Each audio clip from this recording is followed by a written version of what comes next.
Understand what's going on around you. You are not living at the time of peace. You are in a state of war. And you have precious little time to save yourself. The next stage, of course, is crisis. It may take only up to 6 weeks to bring a country to the verge of crisis. You can see it in Central America now.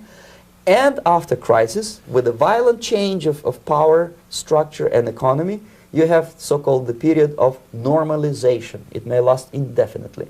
Normalization is a cynical expression borrowed from Soviet propaganda. When the Soviet tanks moved into Czechoslovakia in '68, Comrade Brezhnev said, "Now the situation in brotherly Czechoslovakia is normalized." This is what will happen in the United States if you allow all these schmucks to bring the country to crisis, to promise people all kind of goodies and the paradise on earth, to destabilize your economy, to eliminate the principle of free market competition, and to put a big brother government in Washington, D.C. Well, you spoke several times before about ideological subversion. That is a phrase that I'm afraid some Americans don't fully understand. When the Soviets use the phrase ideological subversion, what do they mean by it? Ideological subversion is the process which is legitimate, overt, and open. You can see it with your own eyes. All you have to do, all American mass media has to do, is to unplug their bananas from their ears, open up their eyes, and they can see it. There is no mystery. There is nothing to do with espionage. The immediate impulse to defect was Bangladesh crisis, which was described by American correspondents as Islamic grassroots revolution, which is absolute baloney. There was nothing to do with Islam, and there was no grassroots revolution. Actually, there are no grassroots revolutions, period. Any revolution is a byproduct of a highly organized group of conscientious and professional organizers, but has nothing to do with grassroots. In Bangladesh, it was nothing with grassroots. Most of the Awami League party members, Awami League means People's Party, were trained in Moscow in the High Party School. Most of the Mukti Fauj leaders, Mukti Fauj in Bengali means People's Army, same as SWAPO and all kind of liberation armies all over the world, the same bunch of useful idiots. They were trained at Lumumba University and various centers of the KGB in Simferopol, in Crimea, and in Tashkent.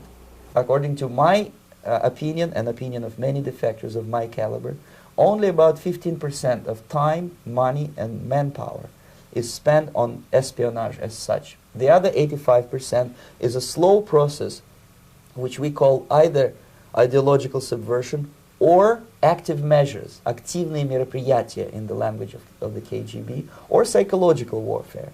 What it basically means is to change the perception of reality of every American to such an extent that despite of the abundance of information, no one is able to come to sensible conclusions in the interests of defending themselves, their families, their community, and their country. It's a great brainwashing process which goes very slow, and it's divided in 4 basic stages.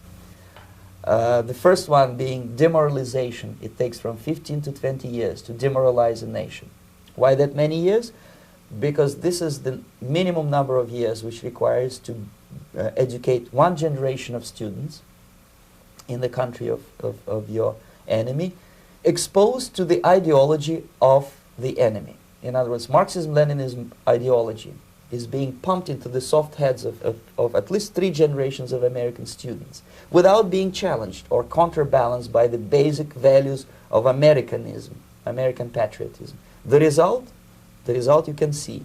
Most of the people who graduated in the 60s, dropouts or half-baked intellectuals, are now occupying the positions of power in the government, civil service, business, mass media, educational system.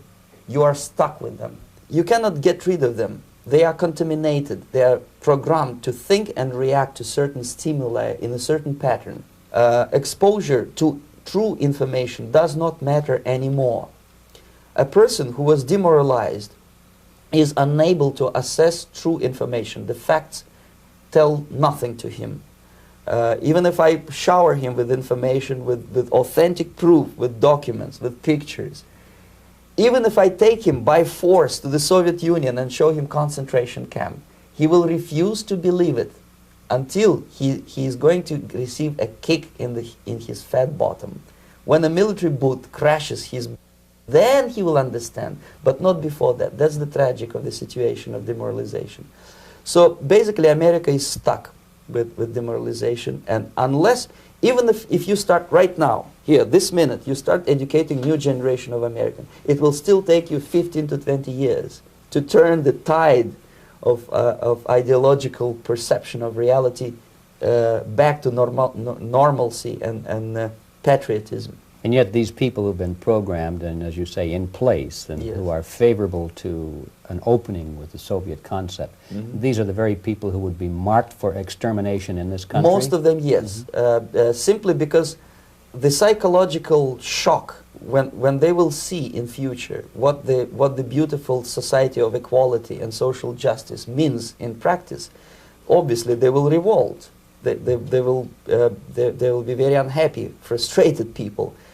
And the Marxist-Leninist regime does not tolerate these people. Obviously they will join the links of dissenters, dissidents. Yes. Unlike in present United States, there will be no place for dissent in future Marxist-Leninist America. Here you can get popular like Daniel Ellsberg and filthy rich like Jane Fonda for being dissident, for criticizing your Pentagon. In future, these people will be simply squashed like cockroaches. Nobody is going to pay them nothing for their beautiful, noble ideas of equality. This they don't understand, and it will be a greatest shock for them, of course. The demoralization process in the United States is basically completed already. For the last 25 years. Actually, it's overfulfilled, because demoralization now reaches such areas where previously not even Comrade Andropov and all his experts would even dream of such a tremendous success. Most of it is done by Americans to Americans. The next stage is destabilization. This time, subverter does not care about your ideas and the patterns of your consumption. Whether you eat junk food and get fat and flabby, it doesn't matter anymore. This time, and it takes only from 2 to 5 years to destabilize a nation, what matters is essentials: economy, foreign relations, defense systems. And you can see it quite clearly that in some areas, in such sensitive areas as defense and economy, the influence of Marxist-Leninist ideas in the United States is absolutely fantastic. I could never believe it 14 years ago when I landed in this part of the world, that the process will go that fast. The next stage, of course, is crisis. It may take only up to 6 weeks to bring a country to the verge of crisis. You can see it in Central America now. And after crisis, with a violent change of power, structure, and economy, you have so-called the period of normalization. It may last indefinitely. Normalization is a cynical expression borrowed from Soviet propaganda. When the Soviet tanks moved into Czechoslovakia in '68, Comrade Brezhnev said, "Now the situation in brotherly Czechoslovakia is normalized." This is what will happen in the United States if you allow all these schmucks to bring the country to crisis, to promise people all kind of goodies and the paradise on earth, to destabilize your economy, to eliminate the principle of free market competition, and to put a big brother government in Washington, D.C., simply because, you see, the useful idiots, the leftists who are idealistically believing in the beauty of Soviet socialist or communist or whatever system, when they get disillusioned, they become the worst enemies. That's why my KGB instructors specifically made a point: never bother with leftists. Forget about these political prostitutes. Aim higher. This was my instruction. Try to get into large circulation, established conservative media. Rich, filthy rich movie makers, intellectuals, so-called academic circles. Cynical, egocentric people who can look into your eyes with angelic expression and tell you a lie. These are the most recruitable people, people who lack moral principles, who are either too greedy or too suffer from self-importance, They feel that they matter a lot. These are the people who KGB wanted very much to recruit. But to eliminate the others, to execute the others, don't they serve some purpose? Wouldn't they be the ones they rely on? They serve purpose only at the stage of destabilization of a nation. For example, your leftists in United States, all these professors and all these beautiful civil rights defenders, they are instrumental in the process of the subversion only to destabilize the nation. When their job is completed, they are not needed anymore. They know too much. Some of them, when they get disillusioned, when they see that Marxist-Leninists come to power, obviously they get offended. They think that they will come to power. That will never happen, of course. They will be lined up against the wall and shot. But they may turn into the most bitter enemies of Marxist-Leninists when they come to power. And that's what happened in Nicaragua. You remember most of these former Marxist-Leninists were either put to prison or one of them split, and now he's working against Sandinistas.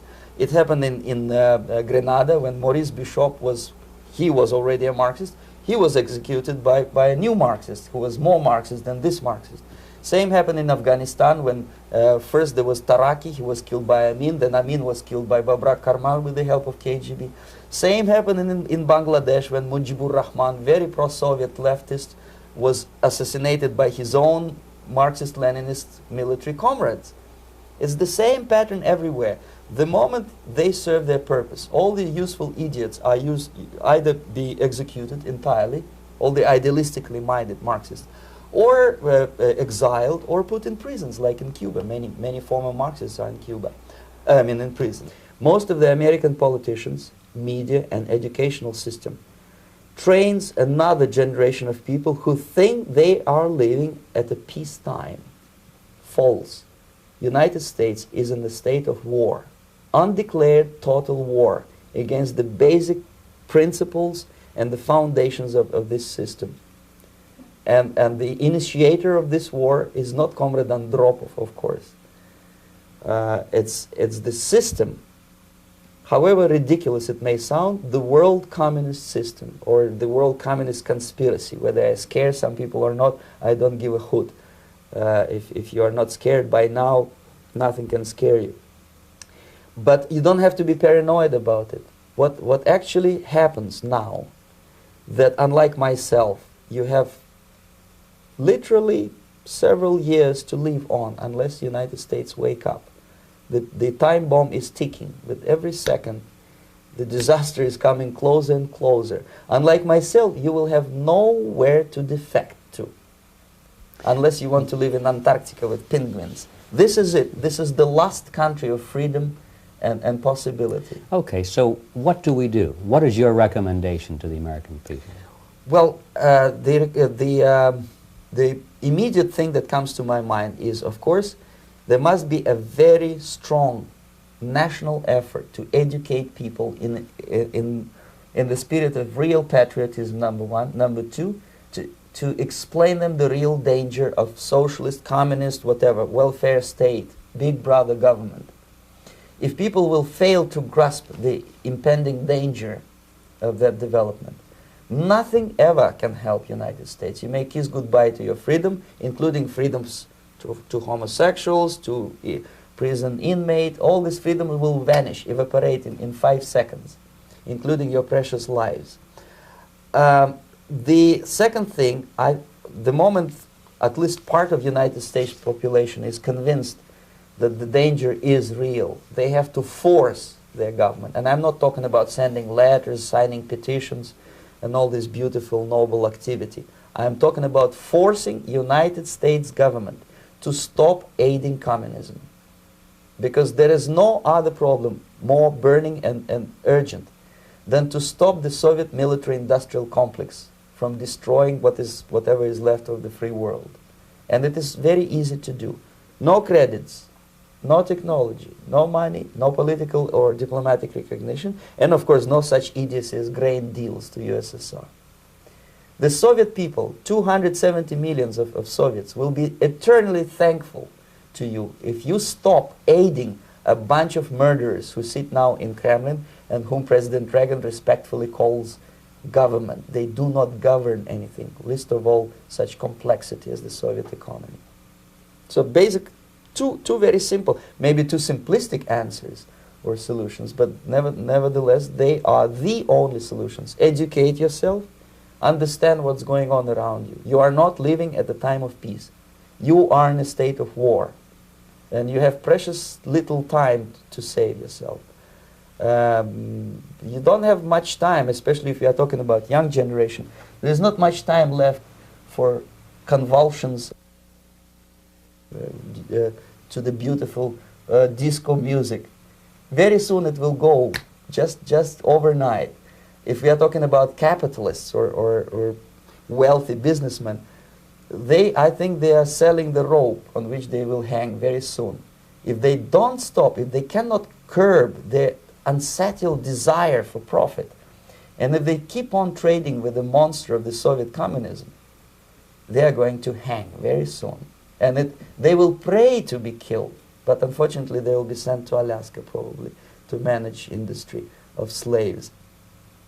It's simplistic. I know it sounds unpleasant. I know Americans don't like to listen to things which are unpleasant.